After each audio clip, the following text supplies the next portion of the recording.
Hello बच्चों, hello sir. मैं सुनील मेहरा आप लोगों के लिए लेकर आया हूँ 11th का एक इम्पॉर्टेंट चैप्टर जिसका नाम है स्ट्रेट लाइन। और इस वीडियो में मैंने आपको एक इम्पॉर्टेंट और सिंपल टॉपिक डिस्कस किया है जो तीनों एक्सरसाइज और मिसलेनियस में यूज होता है। अगर आपने ये चीज नहीं सीखी है तो आने वाली 3 एक्सरसाइज में आपको डिफिकल्टी रहेगी। अच्छा बच्चों, वीडियो आपको पूरी देखनी है, तभी आपको आने वाली जो एक्सरसाइज है वो समझ आएगी। अगर नहीं समझ आया तो आगे वाली एक्सरसाइज आपको बिल्कुल क्लियर नहीं रहेंगी, फिर मुझ पे ब्लेम मत करना। नहीं। इंपॉर्टेंट टॉपिक से जो फर्स्ट टॉपिक है स्ट्रेट लाइन का, वो है आपका स्लोप।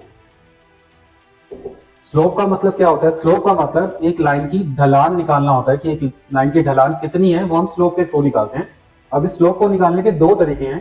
पहला तरीका है इंक्लाइनेशन एंगल के थ्रू और दूसरा तरीका है दो पासिंग पॉइंट के थ्रू। तो सबसे पहले बात करते हैं method number 1। Let theta is the inclination between line and x-axis in the positive direction। अब पॉजिटिव डायरेक्शन का मतलब क्या है? पॉजिटिव डायरेक्शन का मतलब होता है एंटी क्लॉकवाइज। अगर कोई लाइन एक्स एक्सिस के साथ एंटी क्लॉकवाइज एंगल बनाती है तो उस एंगल को हम इंक्लाइनेशन बोलते हैं। फॉर एग्जाम्पल, मान लेते हैं मैंने एक्स एक्सिस वाई एक्सिस बनाया, ये एक्स एक्सिस है, ये आपका वाई एक्सिस है। एक लाइन एक्स एक्सिस को इंटरसेक्ट कर रही है और उसके साथ एंटी क्लॉकवाइज एंगल बना रही है थीटा, तो इस थीटा को हम बोलते हैं इंक्लाइनेशन। ठीक है बच्चों, बात समझ आ गई? अगर ये क्लॉकवाइज एंगल बनाती है तो वो इंक्लाइनेशन नहीं होगा, एंटी क्लॉकवाइज एंगल बनाएगी तो उसे हम इंक्लाइनेशन बोलेंगे। ठीक है बच्चों, फॉर एग्जाम्पल मान लेते हैं मेरे पास एक एंगल है theta is equal to 45 degree. अब ये एंगल पॉजिटिव है, इसलिए आप इसको एंटी क्लॉकवाइज बोल सकते हैं, यानी पॉजिटिव डायरेक्शन, तो इसे आप इंक्लाइनेशन बोलेंगे। लेकिन इंक्लाइनेशन का मतलब समझ आ गया। अब हम बात करते हैं कि स्लोप कैसे निकाला जाता है। अगर आपके पास इंक्लाइनेशन गिवन है तो उस इंक्लाइनेशन की टैन थीटा की वैल्यू को हम बोलते हैं स्लोप, और स्लोप को हम डिनोट कर सकते हैं स्मॉल m से।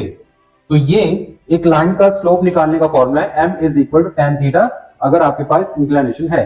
फॉर समझ गया होगा इस लाइन का स्लोप आप निकालेंगे m equal to tan 90 degree, और टैन 90 डिग्री आपको पता ही है 1/0 होता है, तो उस लाइन का जो स्लोप है वो 1/0 होगा। सिमिलरली एक और एग्जांपल लेते हैं। मान लेते हैं मेरे पास जो स्लोप है वो है 135 डिग्री, तो इस लाइन की ढलान यानी स्लोप क्या होगी? उसके लिए आप क्या करेंगे? m is equal to tan 135 की वैल्यू निकालेंगे। अब टैन 135 एक स्टैंडर्ड एंगल नहीं है।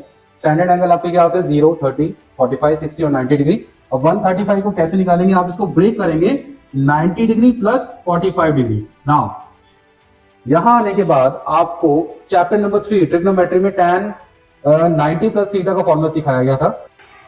पता नहीं उसके अंदर क्या करते हैं? 90 पे ट्रिग्नोमेट्री रेशियो टैन कॉट में चेंज हो जाती है। कॉट थीटा मींस 45 और सेकंड क्वाड्रेंट में टैन नेगेटिव होता है, तो tan 90 plus theta is minus cot 45, और कॉट 45 की वैल्यू क्या होती है? 1। तो आंसर इज, इस लाइन का जो स्लोप है वो क्या है? -1। ओके बच्चों, अब स्लोप निकालने का जो दूसरा मेथड है उसके लिए आपको क्या करना है? उसके लिए हमें एक लाइन के दो पासिंग पॉइंट गिवन होने चाहिए। फॉर एग्जांपल मान लेते हैं मेरे पास एक स्ट्रेट लाइन है। अब एक लाइन के कितने पासिंग पॉइंट होते हैं? आपको पता है इनफाइनाइट पासिंग पॉइंट्स होते हैं, मुझे सिर्फ 2 पॉइंट्स की जरूरत है। मान लेते हैं मेरे पास ये 2 पासिंग पॉइंट है, x1 y1 and x2 y2। अब इस बार मेरे पास इंक्लाइनेशन नहीं है, थीटा नहीं है, तो मैं टैन थीटा के थ्रू इसका स्लोप नहीं निकाल सकता। ऐसे केस में आपको 2 पासिंग पॉइंट चाहिए, और 2 पासिंग पॉइंट से स्लोप निकालने का जो दूसरा तरीका है वो है y2 minus y1 upon x2 minus x1। ठीक है बच्चों, सही बात है। फॉर एग्जाम्पल मान लेते हैं मेरे पास 2 पासिंग पॉइंट क्या हैं? एक 1,2 एंड एक है -4,0। तो इस लाइन सेगमेंट के अगर मैं इन दोनों पॉइंट्स को ज्वाइन कर दूं तो इस लाइन सेगमेंट का स्लोप कैसे निकलेगा?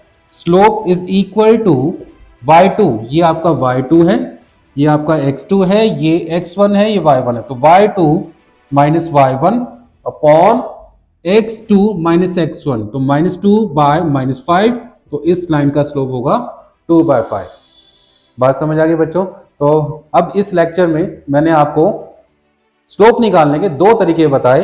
एक m equal to tan theta, जो एंगल के थ्रू निकलेगा, और इसमें जो एंगल है आपका एंटी क्लॉकवाइज होना चाहिए, इसे हम बोलते हैं पॉजिटिव डायरेक्शन। दूसरा जो फॉर्मूला है स्लोप निकालने का, उसके लिए हमें क्या करना है, हमें दो पासिंग पॉइंट गिवन होंगे, तो आप y2 minus y1 upon x2 minus x1 से निकाल सकते हैं। ठीक है बच्चों? ठीक है, हो जाएगा।